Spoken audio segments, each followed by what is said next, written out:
Old సిటీలో సూర్యాబాయ్ regular గా దందాలు సెటిల్మెంట్స్. అన్ని అలా వెళ్ళిపోవాలంటే ఆల్వేస్ ఫ్రూట్ జ్యూస్. మీ కట్అవుట్ కి మీ వాయిస్ కి కొంచెం డిఫరెన్స్ అనిపిస్తుంది. సో బయట మనం ఏం చేసినా, బిజినెస్ చేసినా, ఏం జాబ్ చేసినా అదంతా ఒక ఎత్తు, కానీ ఫిల్మ్ ఇండస్ట్రీ ఒక ఎత్తు. సినిమా అయిపోతే చాలే, ఆర్టిస్ట్ వచ్చేస్తే చాలే అని అనుకోకుండా ఫిలిం ఇండస్ట్రీ ఎలా అయిపోయిందంటే, సో నెక్స్ట్ వచ్చే ఎలక్షన్స్ లో పొలిటికల్ లోకి వెళ్ళి ఏమైనా కంటెస్ట్ చేద్దాం అనుకుంటున్నారు? అవసరం లేదు బ్రదర్. మీ పక్కాగా మీరు గడుపుకునేకే టైం లేదు. వేరే వాళ్ళు కూడా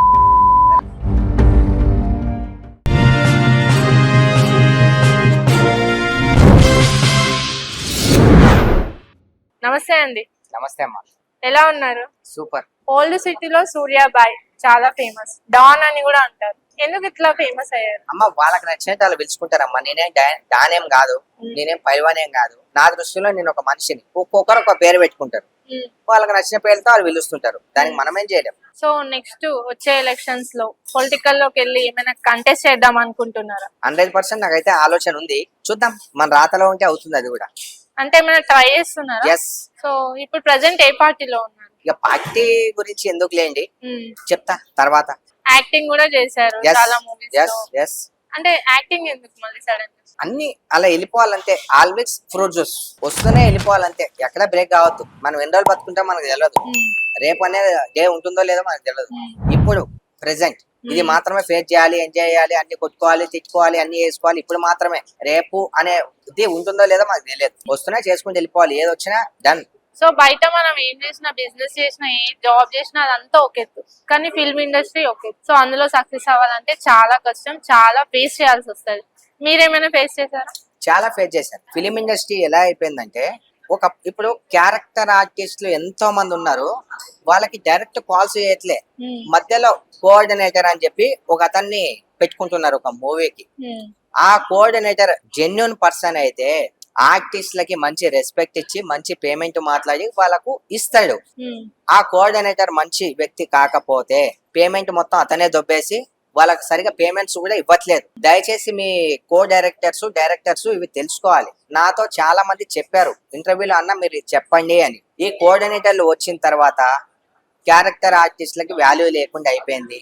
అంతా వాళ్ళ మీద అప్పచెప్పేసి ఇక ప్రతి ఒక్కరు ఇక అతనికి ఇష్టం వచ్చినట్టు అతను చేసుకుంటూ, ఇష్టం ఉంటే డబ్బులు ఇస్తా, లేంటే అరే నీ ఇష్టం ఉంటే చేయి, లేంటే లేదు. ఒకటి ఆర్టిస్టులని గుర్తించండి sir, director sir and co director sir, ఆర్టిస్టులని గుర్తించండి దయచేసి చెప్తున్నా. ఎంతో మంది ఉన్నారు, ఈ కోఆర్డినేటర్ల చేతిలో చాలా మంది నలిగిపోతున్నారు.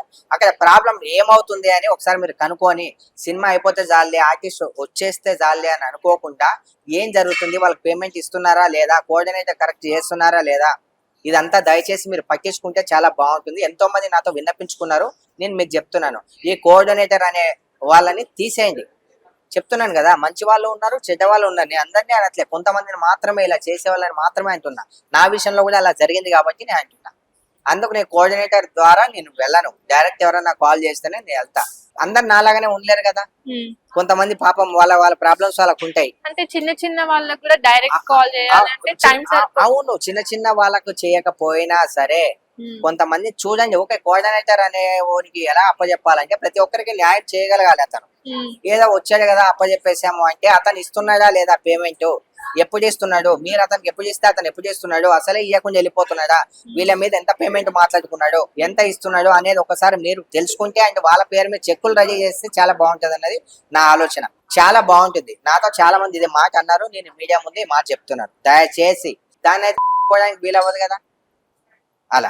సో రెగ్యులర్ గా దందాలు సెటిల్మెంట్స్ చేస్తుంటారు? నేనేం దందాలు సెటిల్మెంట్లు చేయను తల్లి. నేను చేసే దందాలు అని మీరు ఏంటంటారు అంటే, ఏదో రౌడీజం చేసే దందాలు అంటారు.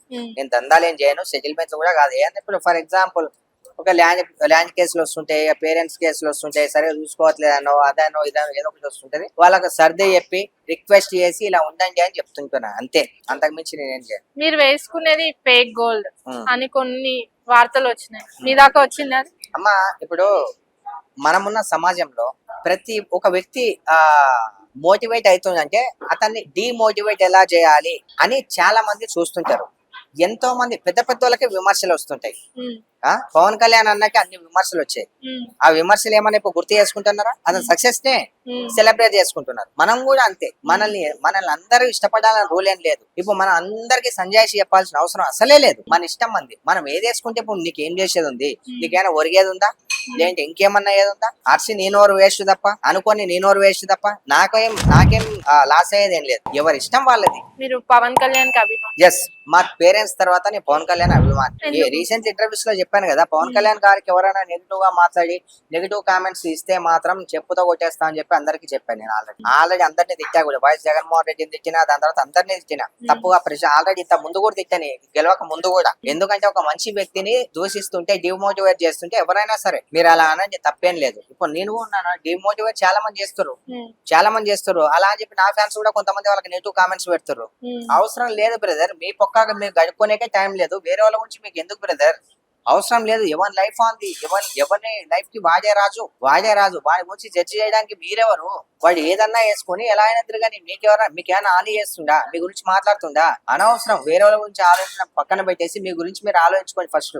సో మీకు ఎలాంటి మూవీస్ నచ్చుతాయి? నాకు లవ్ మూవీస్ అంటే చాలా ఇష్టం. లవ్ సాంగ్స్ అంటే చాలా ఇష్టం. ఎలాంటి కంటెంట్ ఉన్నా సరే దాంట్లో కంటెంట్ లో ఒకరికి సాయం చేసేలా ఉండాలి, సో మోటివేట్ చేసేలాగా ఉండాలి. సో మీ ఏజ్ ఎంత? 31. మీ కట్అవుట్ కి మీ వాయిస్ కి కొంచెం డిఫరెన్స్ అనిపిస్తుంది. ఎందుకు డిఫరెంట్ అంటే అనిపిస్తుంది? వాయిస్ కొంచెం చిన్న పిల్లోళ్ళ మా చిన్న పిల్లోనే కదా. 31 అంటే పెద్ద 50 years ఉందా, 40 years కట్అవుట్ ఉందా? మాత్రం మొత్తం పైల్వాన్ లాగా, నేనేం పైల్వాన్ లాగా ఏం లేదు. గోల్డ్ వేసుకొని ఉన్నారు కదా. అదేదో ఎవడో ఒకటి కామెంట్ చేసాయని చెప్పి దాన్ని చూసి మీరు అడుగుతున్నట్టున్నారు అంతే. మీరు అమ్మాయి కాబట్టి మీతో సాఫ్ట్ గా మాట్లాడుతున్నారు. కొట్లాడేటప్పుడు చూడండి నా ఎలా ఉంటది. ఇప్పుడు ఇలా గట్టిగా మాట్లాడితే ఎలా ఉంటది? ఎంత డిస్టర్బెన్స్ ఉంటది ఇక్కడ. ఒక చిన్న విషయం ఎంత డిస్టర్బెన్స్ ఉంటది ఇక్కడ. అందరికి టైం, ప్రతి దానికి ఒక టైం సందర్భం అనేది ఉంటది. ఆ టైం ని బట్టి మారుతూ ఉంటది. ఎవడో అడ్డమైన లఫంగి నా గుడికి ఏదో అన్నదని చెప్పి ఇందాక చెప్పాను కదా, పట్టించుకోవాల్సిన అవసరం మనకు లేదు. మంచిని మాత్రమే తీసుకోండి. ఎందుకంటే మనం రోడ్డు మీద వెళ్తుంటే 10 కుక్కలు ఉంటాయి.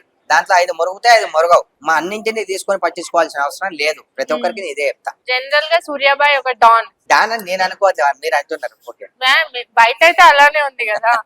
సో డాన్ అంటే ఏరా పోరా అని కొంచెం ర్యాష్ గా మాట్లాడతారు. మీరు స్వీట్ గా డార్లింగ్ అని పిలుస్తారు. ఏంటి అసలు? అది ఎందుకో నాకు అలవాటు అయిపోయింది. కాలేజ్ టైం అప్పటి నుండి నేను డార్లింగ్ అనే పిలుస్తుంటా అందరినీ ఎక్కువ శాతం. అంటే ప్రభాస్ ఒక్కరు పిలుస్తున్నారని కాదు తల్లి. ప్రభాస్ స్టైల్ ప్రభాస్ది, నా స్టైల్ నాది.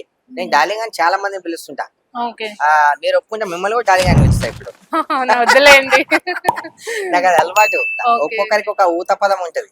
నాకు డార్లింగ్ అనేస్తుంటా తొందరగా.